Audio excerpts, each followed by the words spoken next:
Hi guys, well there's water everywhere, but I figure I'm gonna do one more video. Didn't sleep, got bit by bugs. At least it's clearing up a little bit. What I'd like to touch base on, I know sometimes this stuff comes tumbling out.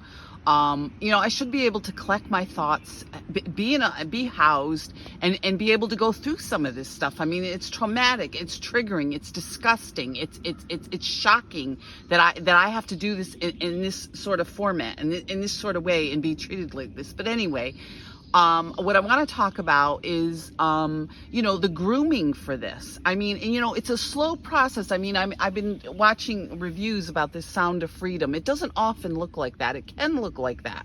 There's international pedophile rings or drug rings, or, I'm not an expert on this stuff. This is just my lived experience. But often it's not like that. It's much more subtle. It's much more manipulative. It's much more heinous. Especially in my case, it involves my own parents.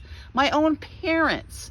My lake house, when I bought this lake house, people were already aware of who I was and what happened to in my childhood, because my father and my mother were from the area. They were in and out of these campsites over on the other side of the lake. I'm not specifically talking about this campsite I'm in. They've been very kind to let me in. And that's another thing, the social services, they humiliate you. People give you a chance, and then all of a sudden you become an example of how homeless people don't, you're not withholding to your word because you're not leaving.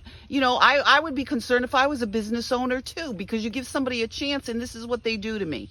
I want to talk about the jobs too, because my cousin's girlfriend is over there. She had a kid with my cousin. I worked with her. They knew all about trafficking because one of the doctors there was going to actually study sex trafficking and go to New York City. Now, is this a joke? This was a physicians association. And, I liked working there, but it was constant abuse to drive me out and cause trouble and drive me out of there. And eventually they did, because I didn't know what was going on, and I was getting attacked and I was getting things said, and people knew because my cousins are over there at Birch Haven. They have been for years since I was a child, and they knew what was going on. Be safe.